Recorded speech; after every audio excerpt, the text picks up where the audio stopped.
here's another thing that made me an advocate of psychoanalytic thinking.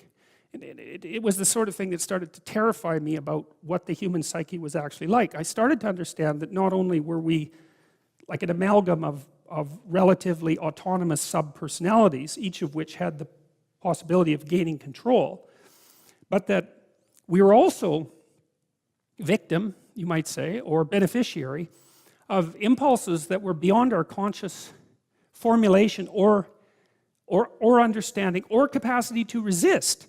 So here's a funny story. So I was talking to one of my Patreon people online this week, and he said he was a committed atheist, and that's fine. You know, lots of atheists are very honest people, and they're atheists because they don't know how to reconcile what they know with traditional claims, let's say, and they're not willing to just mangle them together, you know. And there might be cynicism, all that associated with it as well. But he said he was entranced by these biblical lectures, you know, which is pretty weird.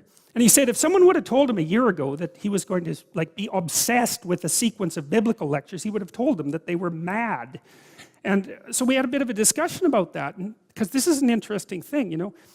And he mentioned this. He said it was something like, you don't choose your interests, they choose you.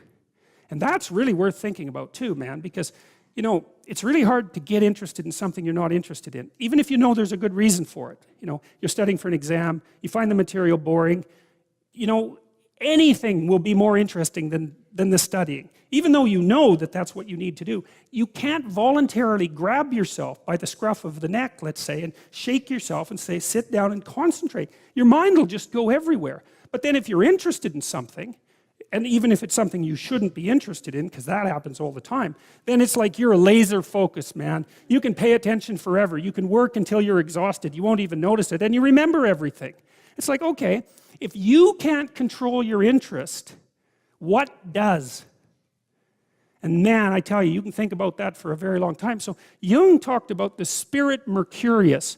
You know, Mercury is the winged messenger of the gods. And here's how he conceptualized it psychologically. He thought this is what the ancient people who thought about Mercury as the winged messenger of the gods were trying to state psychologically. You know, your interest flits around. It's like there's something that captures it and that moves your interest from place to place. You know, like if you walk into a bookstore, you'll get interested in a particular book.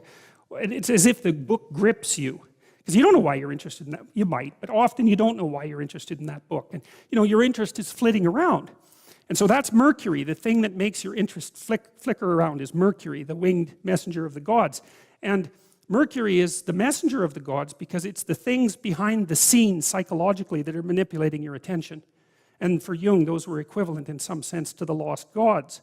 And so for Jung, your interest was being manipulated behind the scenes by unseen forces that were associated with your characterological development across time. That was the manifestation of the self. So the self is the potential you, let's say. And the way it operates in the present is by gripping your interest and directing it somewhere. And that's part of the instinct of self-realization. It's a mind-boggling idea, man, really. I think it's correct. I can't see how it can't be correct. It doesn't mean I understand it completely, but it certainly seems phenomenologically correct. And I mean, the potential that you are has to manifest itself somehow in the here and now. It has to. And what better way than by directing your attention? You know, it's like, it seems like this might be useful for you, or maybe you get attracted to this person, or maybe you admire this person. That happens with kids a lot. They'll admire someone and then copy them. And you can see that that's obviously part of their developmental progression. Right? It's a form of hero worship, but kids are very imitative, and they hero worship at the drop of a hat.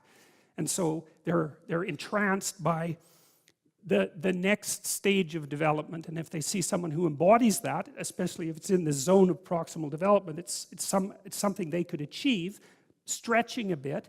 They find someone who embodies that next stage of development, and then they start to imitate them and act like them.